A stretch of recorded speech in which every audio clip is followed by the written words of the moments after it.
Meus amigos, hoje o nosso tema é sobre o sal da terra e a luz que deve brilhar para iluminar a todos. É uma beleza essa passagem de Jesus e ela se encontra concernente nos evangelhos tanto de Mateus como de Lucas, que a Wanda Reis vai ler para a gente. Então, iremos ler um trecho de Mateus e um trecho de Lucas. Sois o sal da terra. Se o sal perder a sua força, com que se salgará? Para nada mais servirá, senão para ser posto fora e pisado pelos homens. Sois a luz do mundo.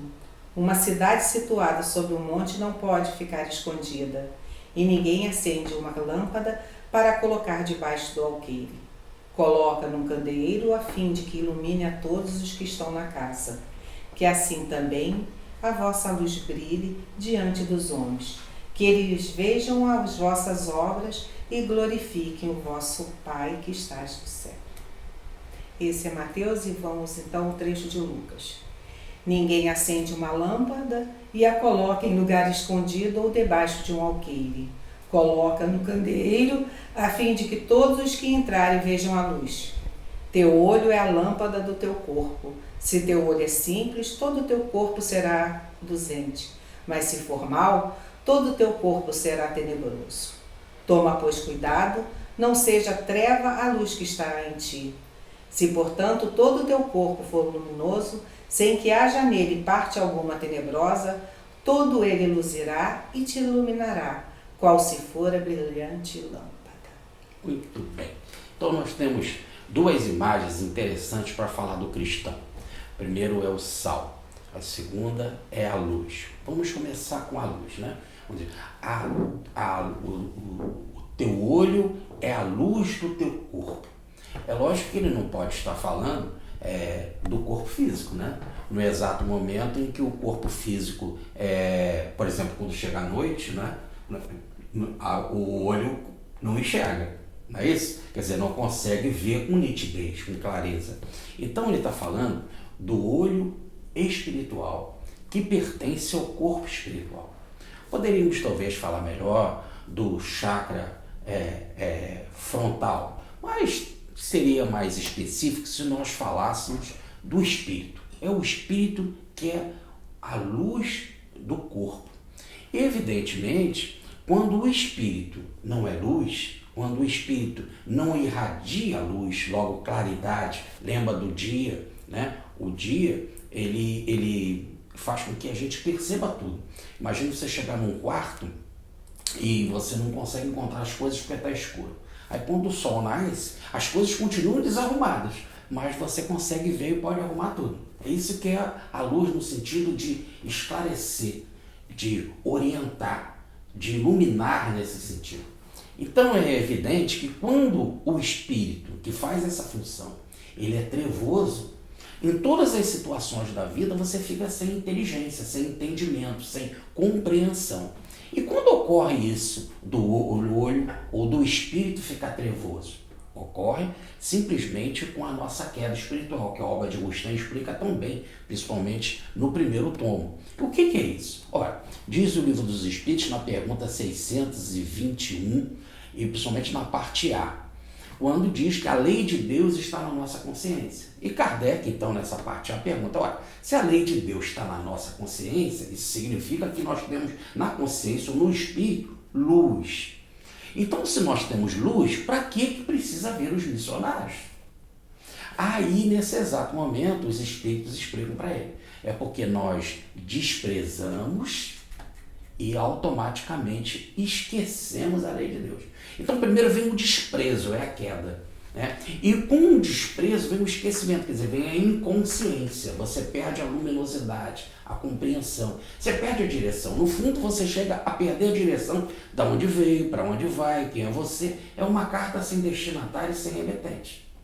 É disso. Agora, quando o espírito assume e ele passa a ser a luz que vem fazer com que a gente compreenda tudo, esclarecer, e isso tudo incentivado pelos missionários, os missionários que chegam e começam a ajudar o discípulo a despertar essa compreensão, principalmente pela força do exemplo.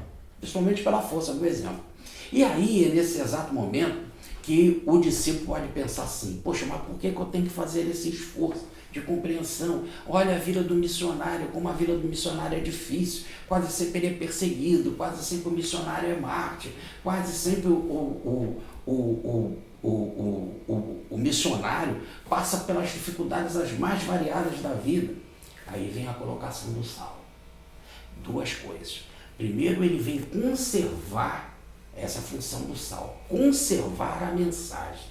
Ele, pela sua luta, pela sua determinação, por não desistir nunca de amar, de orientar, de esclarecer. Veja Paulo nas suas viagens missionárias, né? Ele passava pelas igrejas, ia, voltava, depois numa segunda viagem ele passava por elas outra vez, via como as igrejas estavam, depois ele mandava carta, mandava outra carta. Quer dizer, é aquele esforço constante de não abandonar nunca. Essa é a ideia do sal, de conservar. Isso o missionário faz. E o segundo, ele tem uma outra função, ele dá gosto à vida. Porque o nosso mundo também é muito amargo, não é o missionário só que passa dificuldade, não. Todos aqui no mundo passam dificuldade. Você sempre encontra o mais astuto, o mais esperto, né? E começa também o mundo a reagir todo o esforço que você faz para a prática do bem. Todo o esforço que você começa a fazer para a prática do bem, o mundo reage. E reage como se fosse um imã poderoso do antissistema, como diz a obra do professor Pedro Baldi, né? Esse mundo decaído, para que você não saia daqui. Então é difícil. Aí o que acontece? Vem a nova função do sal, que é dar gosto, dar tempero. Então ele fala uma palavra amiga. Ele coloca os seus braços, as suas mãos de forma aconchegante. Ele está com você não só no momento da tristeza, mas no momento da amargura. Se precisar, ele vai para a cruz por você. É aquilo que Jesus fala. Ele aplica, esse é um grande amigo, aplica a sua vida em benefício do outro. Então a criatura começa pelo exemplo do santo, do missionário, na força de dar gosto à vida e na força de conservar a mensagem, através do seu sacrifício, da sua luta, da sua determinação. Aquilo que é treva em nós, que é inconsciência, começa a ficar num espectro cada vez mais consciente, e aí a gente passa a ter o espírito como luz. Volta o espírito a ter a sua verdadeira função, de ser a luz da vida, não dominado pelo abajur do corpo, mas sendo ele que reflete a verdadeira luz em benefício de todos. Jorge, qual dos dois é mais importante? O sal que conserva ou o sal que dá sabor? Poxa, a sua pergunta é... Mas olha, qual é o mais importante? O que você acha? Quando a gente fala em dar gosto na vida, você imagina uma comida, né, sem gosto, né? A gente já passa por tanto problema, né?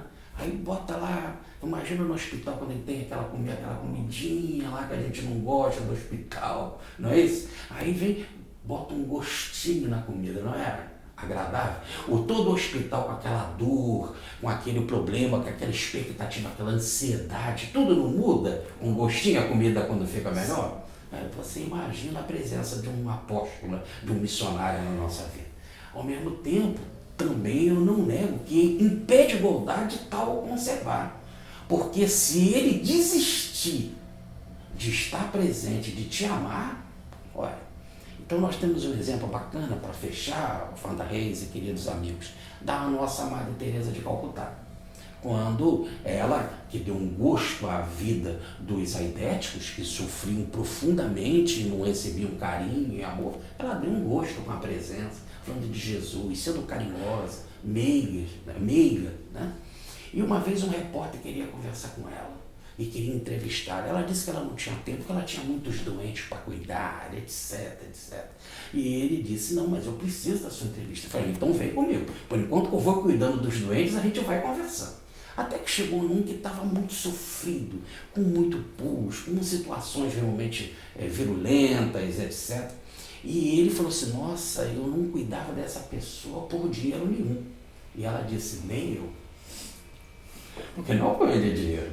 Então veja bem, aí olha a função aí do dar gosto e olha a função do conservar. Quer dizer, eu não desisto nunca de ajudar, conservar. E de dar um gosto, de ser amiga, de estar presente, de dar um momento de consolo para aquele que sofre. Logo, um cristão, ele mais do que ser sal, de dar gosto e conservar a mensagem do bem, ele é luz, porque faz a verdadeira função de trazer o Espírito de volta ao mundo. Muita paz. Na segunda parte a gente continua falando desse tema com o nosso Júlio e o Azamor Serrão Filho.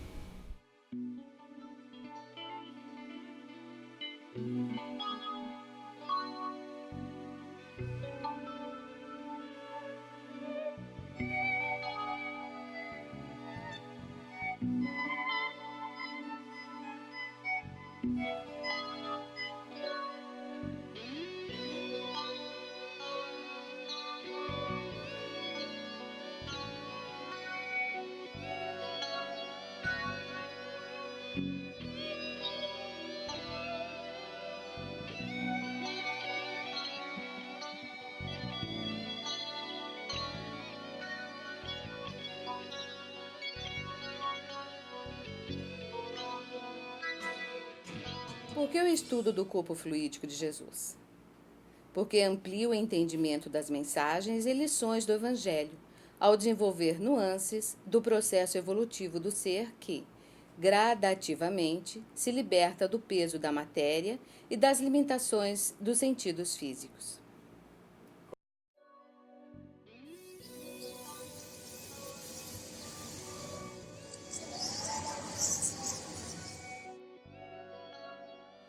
Olá, este é o programa De Volta ao Cristianismo do Cristo, a sua segunda parte, dedicada ao estudo da revelação cristã à luz das obras de Kardec e Rustem. Eu tenho aqui ao meu lado Azamor Serrão Filho, tudo bem? Tudo bem. E hoje, Azamor, nós temos um estudo bacana aí para fazer, que é o do sal da terra e da luz do mundo. Antes de começar, vamos ouvir o comentário dos Espíritos a esse respeito, né? É no número 76. Precisareis vós, espíritas, que vos expliquemos a figura do sal da terra, da luz do mundo e da lâmpada que ninguém coloca depois de acesa debaixo do alqueire ou da cama, mas no candeeiro, para que os que entrem na casa vejam a luz e sejam alumiados? As palavras de Jesus a esse respeito se aplicam a todos os tempos e a todos os homens que se tornaram apóstolos de uma revelação para propagá-la pelo exemplo e pela palavra. Sois hoje, para a nova revelação, o sal da terra, a luz do mundo, como os discípulos do Cristo foram para a revelação que ele trouxera com a palavra evangélica. Será preciso que se vos diga: recebeste a luz, porém não para o vosso uso exclusivo. Tendes que a repartir com os vossos irmãos, dando a cada um de acordo com as suas necessidades. Esclarecei-os, portanto, sede o facho portador dessa claridade bendita, agitai-o para que os seus raios penetrem por toda parte e todos sejam alumiados. Obrigado.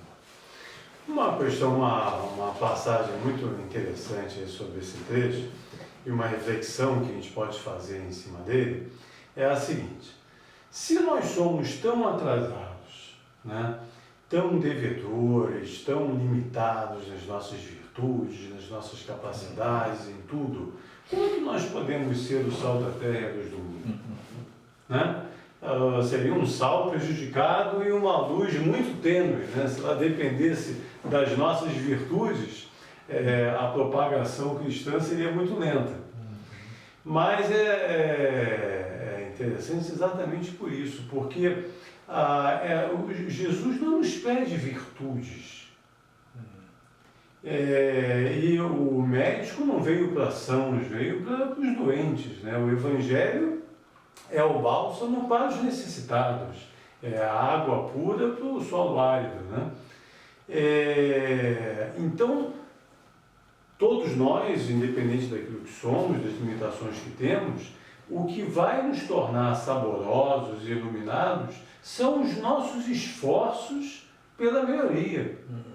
Exatamente o contraste entre aquilo que nós somos hoje e aquilo que poderemos vir a ser a partir do conhecimento do Evangelho é que chamará a atenção dos nossos irmãos e nos distinguirá dentre os demais. Poxa, o Júlio é hoje horrível, ele é cheio de defeito, cheio de limitações, isso e aquilo. No que eu conheço o Evangelho e no que as pessoas começam a perceber que a partir desse conhecimento eu me tornei em alguma medida um pouco melhor, mais paciente, mais tolerante, mais compreensivo, mais humano, mais gentil, mais útil com todas as pessoas que fazem parte da minha vida, as próprias pessoas vão se dar conta. Poxa, o Júlio está modificado. O Júlio já não é mais o mesmo. Antigamente ele era irritadiço, hoje ele está mais calmo. Antigamente ele era mais egoísta, hoje está mais generoso. Antigamente ele era mais crítico, hoje está mais tolerante. Então é a partir do contraste entre aquilo que nós somos hoje e aquilo que viremos a ser a partir do conhecimento do Evangelho é que nós chamaremos a atenção dos nossos irmãos, e aí sim positivamente, ao ponto de eles refletirem: poxa, então aquilo que ele conheceu e de que tanto fala, de que fez tanto bem a ele, deve realmente ser muito bom, porque o fato é que ele está visivelmente transformado. Ele hoje já não é mais a mesma pessoa que era antes. Uma transformação íntima, que é a perfeição da imagem do sal, né? Perfeito, exatamente, que dá sabor, né? Então, você se transforma e se torna mais saboroso para aqueles que convivem com você, ou seja, torna a vida mais relevante, mais importante, por aquilo que você se transforma. Se Jesus dependesse da nossa santidade para a realização do reino de Deus na Terra, esse reino não chegaria nunca, né? Mas não, ele conhece a nossa realidade e sabe que todos nós, quando assistimos um companheiro fazendo um esforço diferenciado para se tornar melhor, esse exemplo arrasta. Exatamente os mais pecadores, os mais errados, os mais trôpegos, quando eles se levantam, quando eles se erguem, quando eles superam as suas próprias limitações a tal ponto de chamar a atenção daqueles que convivem consigo, aí sim é que eles se tornaram essa luz, esse sabor especial. Então, meus amores, acho que assim, nós podemos guardar essa passagem muito no nosso coração, porque as nossas limitações, as nossas fraquezas não devem ser motivos de desmotivação, né? Não devem ser motivo de vergonha, nem motivo de paralisia dos nossos esforços. Ao contrário, o remorso que tenho, a dor que sinto pelos erros do passado devem ser a motivação e o alimento da minha transformação. Perfeito. Eu sei que errei, eu sei que ainda erro, eu sei que eu sou pequeno, eu sei que eu tenho muitas limitações, muitas fraquezas, muitas necessidades. Mas eu sei que eu vou superá-las. Eu sei que o amor de Jesus vai me alimentar a alma com a força que eu preciso para superar a mim mesmo. E por menor que seja o resultado desse esforço, eu vou dedicar a ele tudo que eu posso. Porque eu posso não chegar lá no nosso lar, ou nas colônias espirituais depois da desencarnação, eu posso não chegar lá um santo. Porque, dada a minha pequenez atual, eu vou levar muito tempo para chegar a essa condição. Mas eu posso chegar de cabeça erguida, no sentido de que a partir do momento que eu soube, a partir do momento que eu tomei conhecimento dos meus erros, eu fiz tudo o que me era possível para corrigi-los. E eu serei recebido como um dos dignos, como um dos bons seguidores do Cristo, nessa condição. Eu fiz o avanço que era possível com as limitações que tenho. Perfeito. Então, todos nós somos convidados a ser sal da terra e luz do mundo. E que seja o nosso esforço, que seja a nossa coragem, a nossa determinação por melhorar, qualquer que seja o defeito atual, né? É o melhor testemunho da nossa fé, da nossa confiança em Deus e em Jesus. Né? Certo. Mas, amor, muito obrigado. Meus irmãos, muita paz e até o próximo programa, se Deus quiser. Graças a Deus.